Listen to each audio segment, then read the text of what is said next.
2015 preview of the BiddieCast. It's your host, Sean Klein, alongside me, Dave Fest. Dave, how's it going?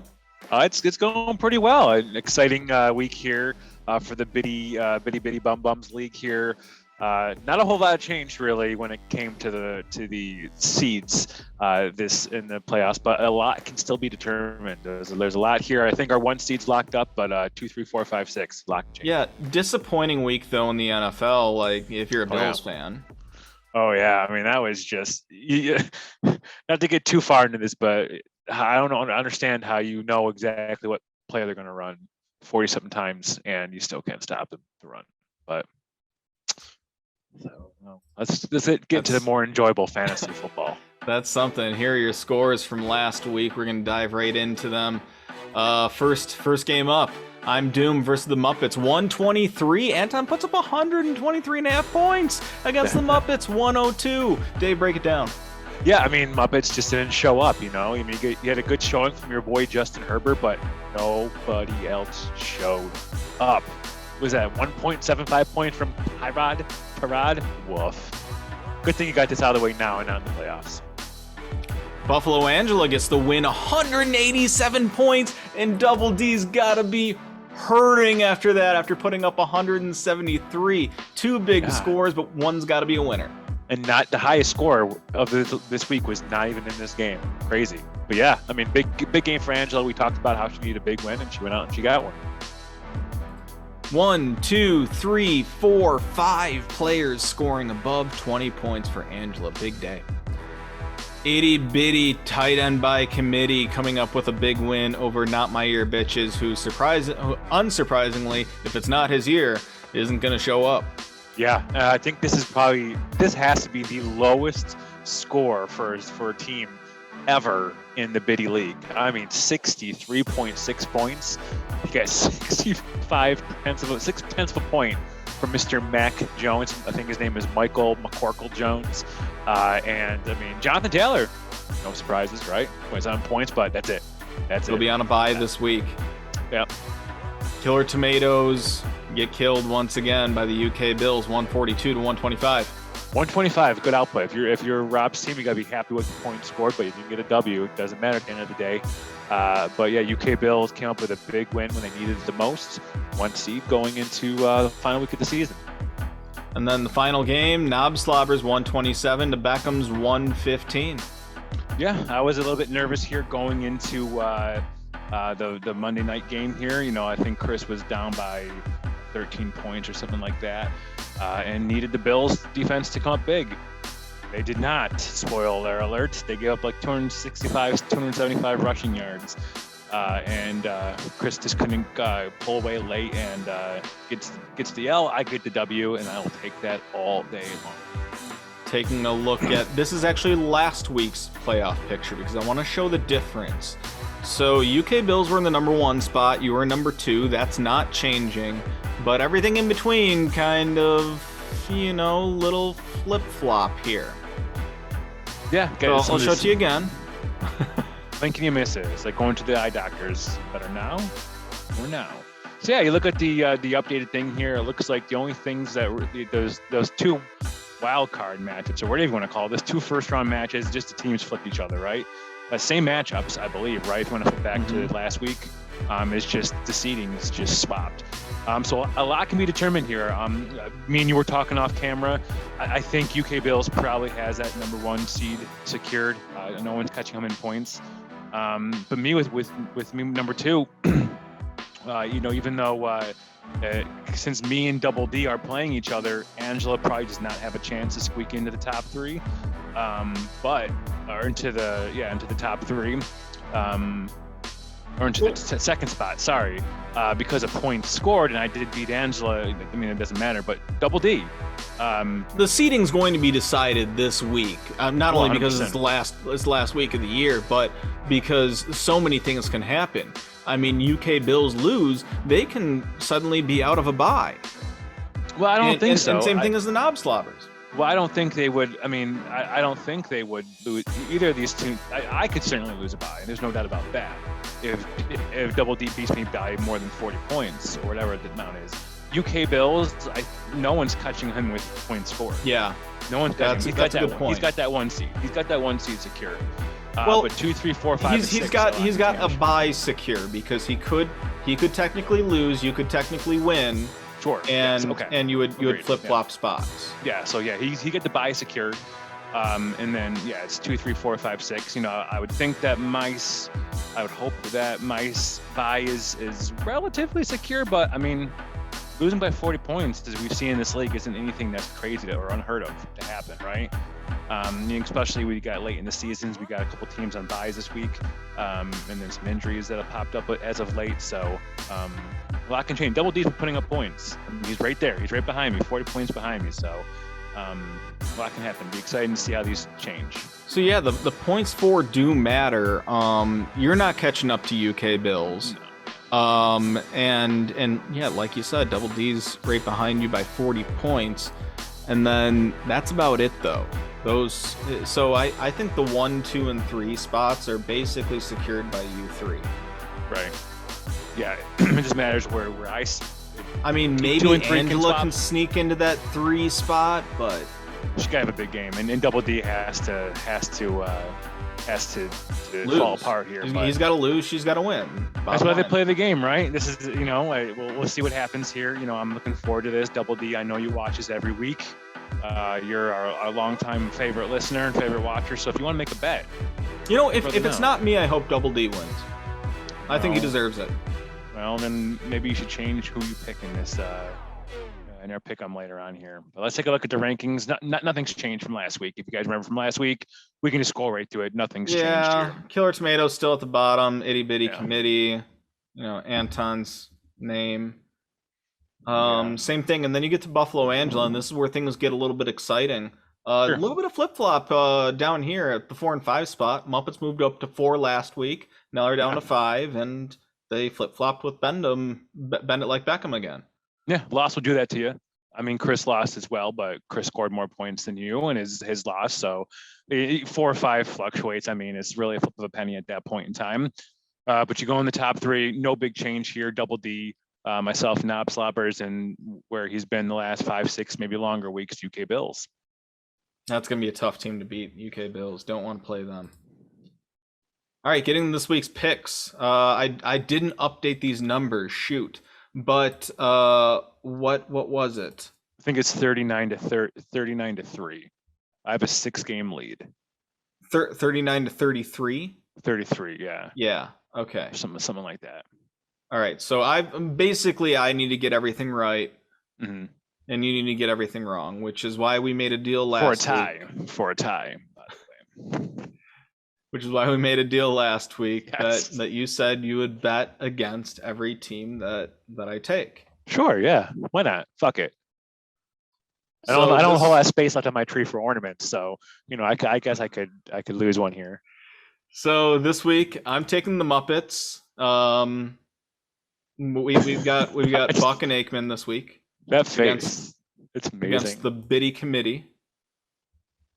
So you're gonna take the committee on this. I like that picking against you because you know what? Yeah, I would go with that. Now this has to be the most boring game of the week. That's why it's got Spiro and Feely next to it.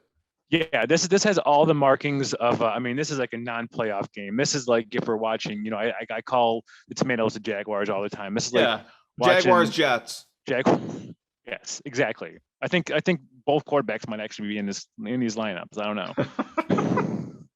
I'm taking the bitches in this one. Yeah, I'll go with Rotten Tomatoes to end the season on a high note. Romo and Nance heading across the pond. Sure.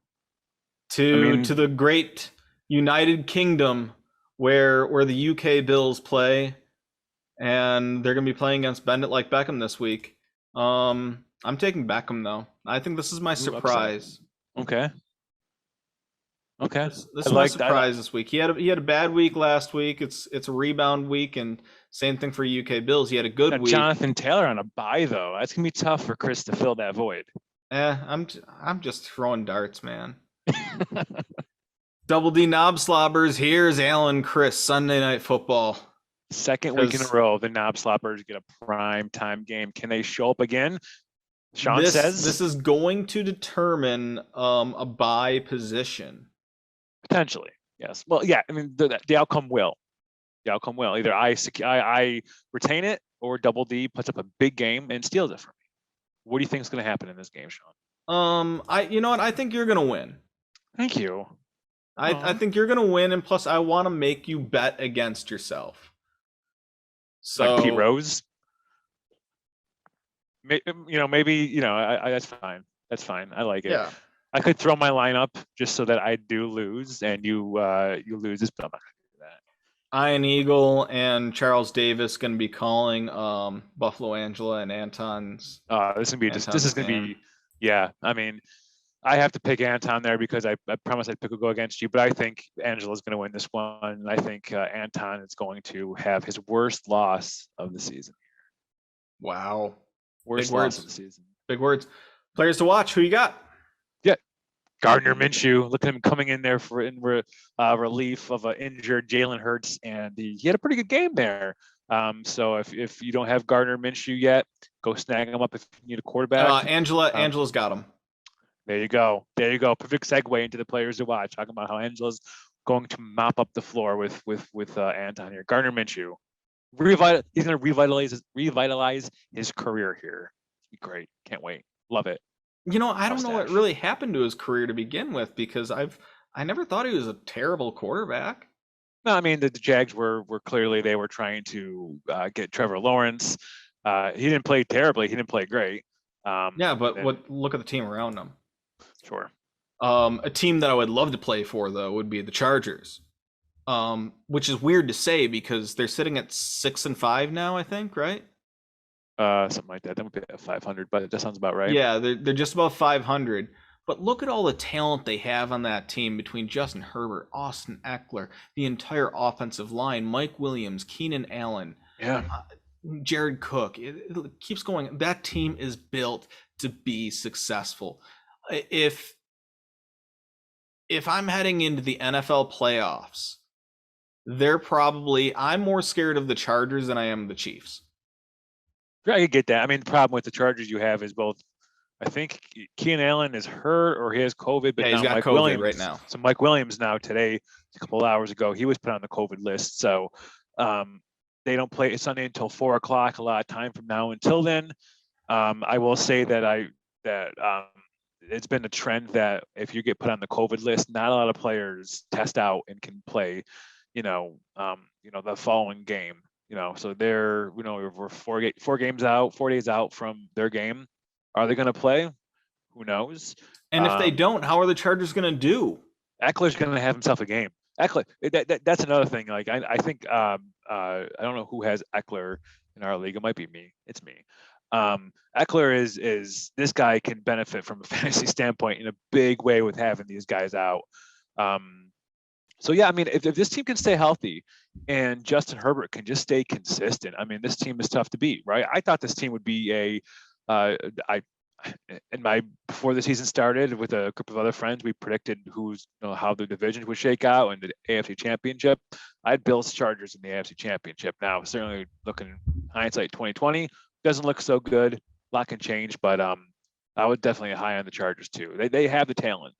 Yeah, and on both sides of the ball too. I think they're a really talented team, and if they can get things working on all cylinders, wow, they're going to be a really fun team to watch. Absolutely. Talking points this week. Playoffs. You kidding me? Playoffs. 6 teams make it. Yeah. So we know what the teams are. There's 5 seeds that are up for debate where they're going to shake out. It's going to be very interesting again for those teams that didn't make the playoffs. You have any what? Let's scroll all the way back to the playoffs because I want to talk about something for a second. Let's assume playoffs finish right where it is. Who would you want to win between Double D and Bend It to play you? Bend it. I think I beat him both times this season. I know that squad. I've got confidence against that squad. Or does it reseed, and so Bend It would always play, if he won, he would always play UK Bills? Well, UK Bills, yeah, I'm pretty sure UK Bills is always going to play the highest seed. The lowest seed. The lowest seed, yeah. Yeah. Well, however you want to say Yeah, it. however you So want to say it, right? if Bendit wins, then he would play UK Bills, and I play the winner of Muppets and Angela. Out of those 4 teams, if you want me to tell you, I'd go Bendit, Angela, Muppets, Double T. That's how I would rank the teams that I would want to play after the bye. I Double D's team is tough. I have confidence I'd beat no matter what team I played. I would beat them. I'm not worried about it. But if I had to pick, that would be how I would kind of shake things out. Who would you rather play, UK Bills or Knob Slobbers? Well, I have the potential of playing Buffalo Angela, Bend It Like Beckham, or Double D right now. Let's say you win. Say it's like this. Oh, okay. Beyond that, I would absolutely rather trash your team. Yes. Right. I don't want to give anyone else that opportunity. Understandable.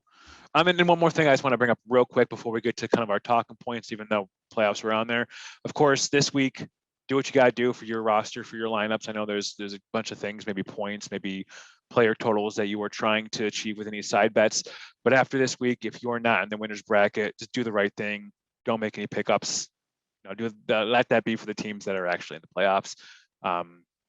I don't think we ever made that an official rule, but it's one of those things. I think in all fantasy leagues, it's one of those. I think it is an official rule because it's something that I'm really, really against, and I think we've had to enforce something like that before. I think we did. I think we had to put reminders out. Yeah.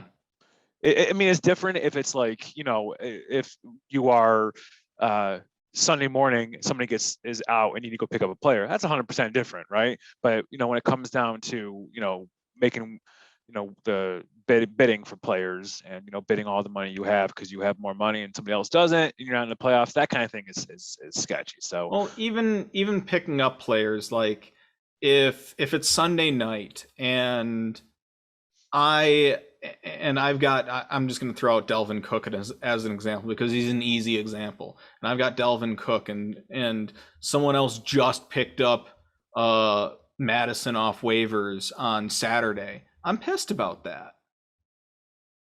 Sure. Because I've got a game to play and they don't. Right. So just be polite and don't make any waiver claims unless it's someone stupid like Drew Brees. Right. Okay. And even then, I hope he wouldn't come back, but you never know. Yeah, I'd agree 100%. Let's talk about snow and ice real quick. It's getting kind of cold over there, huh? Yeah, today was certainly nothing crazy by Western New York standards, but it was the first good, I think, not even significant, but good widespread snowfall for the region where most places got at least an inch. And of course, because of the cold, the snow, and the ice, people started driving like idiots. And of course, didn't someone end up in the river, like Niagara River? Yeah, I don't think it had anything to do with the weather. I mean, juries, we don't know what happened because unfortunately the person did not survive that event. We don't, anytime you hear about somebody, being in the Niagara River towards Niagara Falls, I would assume that more often than not, that's somebody who is trying to, they're struggling with demons. And they're trying to kind of take care of that and end that for unfortunate reasons. But I've just always been terrified of that, though, because you've gone over that Grand Island Bridge, God knows how many times, and you know how razor thin those edges are. Oh, I don't like it. I hate it. Absolutely hate it. It's Grand Island Bridge is terrifyingly, it's terrible, and it's not well maintained during the winter. But that's where we are. It's December 8th here. I mean, it's winter in Buffalo. It's winter everywhere, right? Some places have it a little bit easier than others, where it's just judging by, you got a sweater on, Sean, looking outside. I know it's 5 o'clock there, but I'm guessing 70, low 60s is your high. Maybe higher than that. Currently we are. We're at supposedly 70 right now. Supposedly. Yeah, supposedly. I can always tell that. But I will say we're supposed to drop into the 30s this weekend. Overnight? But of course, those are lows. Those are overnight lows. Yeah. Right, it's overnight lows. Yeah, I mean, you're in the desert. It gets cold in the desert this time of year. But But yeah, I mean, we'll be at like 35 at 5 o'clock in the morning. Then by noon it'll be like 67. must be nice. I dream of that. I always want to. I get cold whenever it's below 80 though. My ideal situation when I retire is to hope that Josephine would want to go somewhere warm for college, and she can live on campus, do whatever she wants out there. But we would move out there relatively close to her, hopefully San Diego, so that she has a place to go home on the weekends and is close for holidays. Because I would love to retire to the warmth. Because hey man, San Diego's expensive though. Sure is, but it's beautiful, man. Perfect city. My favorite American city. A place I haven't been to yet. Of all the places I've been to, San Diego takes the cake. It is a really cool city. I've been there a few times too. It's got a really nice like downtown area. Yeah. There's something about like California downtowns that they sparkle, or I shouldn't say California, it's all West Coast. Right. They're all kind of like built up. Like, you know how on the East Coast you have a centralized downtown? Like I just think of Columbus as a great example of this. You have a centralized downtown and everything just kind of spreads out. And there aren't that many like tall buildings. Right. But when you get to the West Coast, along the California coast, up into Seattle, Vancouver's like this too. There's a lot of tall buildings, and it looks like an actual like metropolis, even though they aren't that big of a city. Yeah. No, I'd agree. I like it. I like the West Coast. West Coast is a good, nice vibe out there.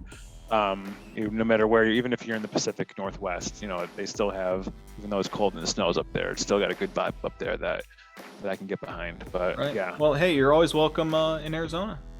Yeah, we'll see. Maybe next summer or next fall we can make it out there. All right, final words for our fans. Yeah, for our millions of fans. Appreciate you guys tuning in to us each week as you do. Big week this week. A lot of things could still be determined.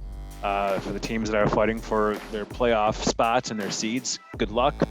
And for those teams who don't really have anything to play for, hey, play spoiler. Do something good out there. And as always, as bees barking, stay safe, stay warm for those of us who are in cold, and go find yourselves.